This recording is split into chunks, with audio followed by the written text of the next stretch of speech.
नमस्कार, मैं जानिश और आप देख रहे हैं भारत रफ्तार। पहलगाम में हुए आतंकी हमले ने देश को झकझोर कर रख दिया है और इसके तार सीधे पाकिस्तान से जुड़ते हैं। इस हमले के बाद राजस्थान में रह रहे पाकिस्तानी नागरिकों पर नजरें टिकी हुई हैं। कितने हैं ये लोग? क्या राजस्थान का 1070 किलोमीटर लंबा बॉर्डर सुरक्षित है? और अगर युद्ध की नौबत आई तो क्या होगा इन पाकिस्तानी नागरिकों का? आइए इस पर बात करते हैं।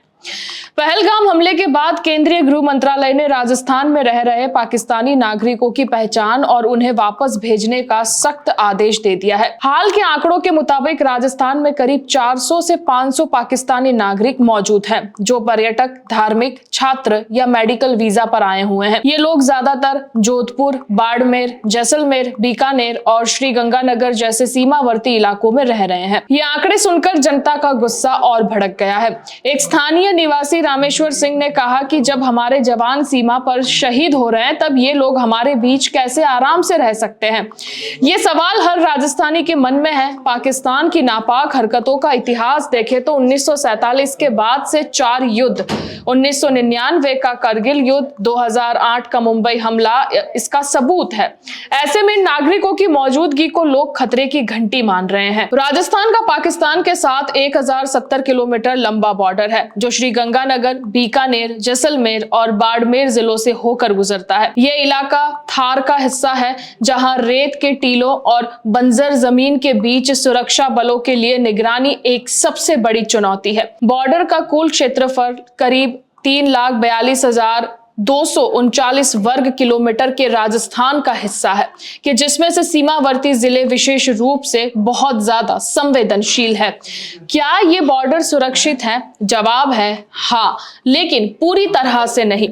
भारत ने 1.5 लाख फ्लाईवुड्स और 50,000 खंभों के साथ इस बॉर्डर को रात में भी रोशन कर रखा है, जो अंतरिक्ष दिखाई देता है। BSF यानी कि बॉर्डर सिक्योरिटी फोर्सेस की तैनाती, ताराबंदी और ड्रोन निगरानी से इसे पहले से ही मजबूत किया हुआ है। लेकिन हाल के वर्षों में ड्रोन से नशीले पदार्थों की तस्करी ने सवाल खड़े कर दिए हैं। 2022 से 2023 तक हेरोइन की तस्करी 34.5 किलो से बढ़कर जो है 79 किलो हो गई है। यह दिखाता है कि पाकिस्तान की नापाक हरकतें सिर्फ आतंकवाद तक सीमित नहीं है। 2019 में जब भारत पाकिस्तान का तनाव बढ़ा था तो राजस्थान के सीमावर्ती जिलों में रात में 2 किलोमीटर के दायरे में आवाजाही पर रोक लगा दी गई थी। लेकिन स्थानीय लोग शिकायत करते थे कि तस्करी और अवैध घुसपैठ पूरी तरह से रुकी नहीं है। एक BSF जवान ने नाम ना बताने की शर्त पर कहा कि हम दिन रात ड्यूटी करते हैं, लेकिन ड्रोन और रेत के तूफान हमारी मुश्किलें और बढ़ा देते हैं। पहलगाम हमले के बाद जिसमें 26 लोग मारे गए, केंद्रीय गृह मंत्री अमित शाह ने राजस्थान सहित सभी राज्यों को पाकिस्तानी नागरिकों को अटारी बॉर्डर से वापस भेजने का आदेश दिया है। राजस्थान पुलिस और खुफिया विभाग ने सभी जिलों में इन नागरिकों की पहचान करना शुरू कर दिया है। लेकिन सवाल यह है, अगर युद्ध छिड़ गया तो क्या होगा? इतिहास गवाह है कि पाकिस्तान ने हमेशा भारत के खिलाफ युद्ध छेड़ा है।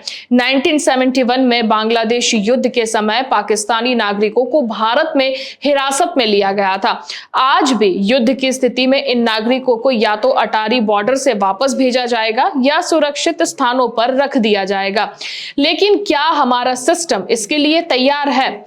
हम हर बार पाकिस्तान की हरकतों के बाद क्यों जागते हैं और फिर सो जाते हैं? क्या हमारी सरकार इस पर पहले से तैयार है या फिर ये सिर्फ कागजी कार्यवाही तक सीमित रहेगा? पहलगाम हमले के बाद राजस्थान सरकार ने तुरंत कदम उठाए हैं। खुफिया विभाग ने सभी जिला पुलिस अधीक्षकों को निर्देश दिए हैं कि वे पाकिस्तानी नागरिकों की सूची तैयार कर ले।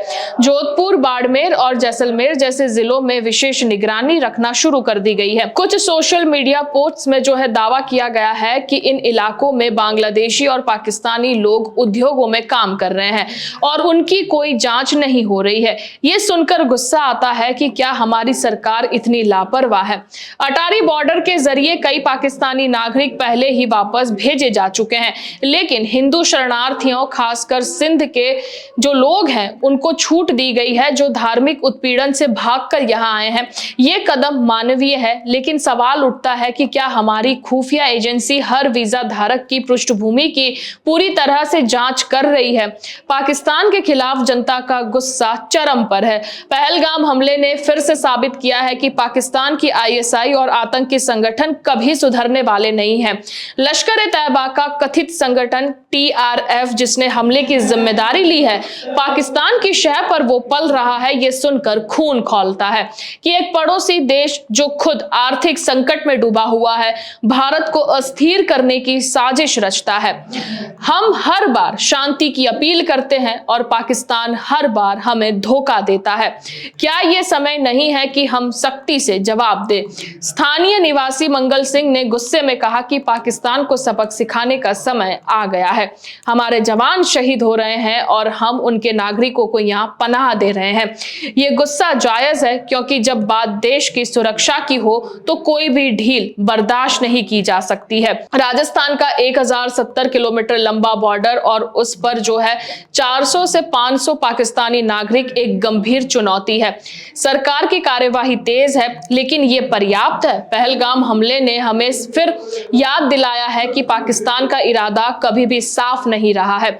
युद्ध की आशंका में हमें न केवल इन नागरिकों को वापस भेजने की योजना बनानी होगी, बल्कि बॉर्डर की सुरक्षा और मजबूत करनी होगी। जनता का गुस्सा, डर हमें एकजुट होने का संदेश देता है।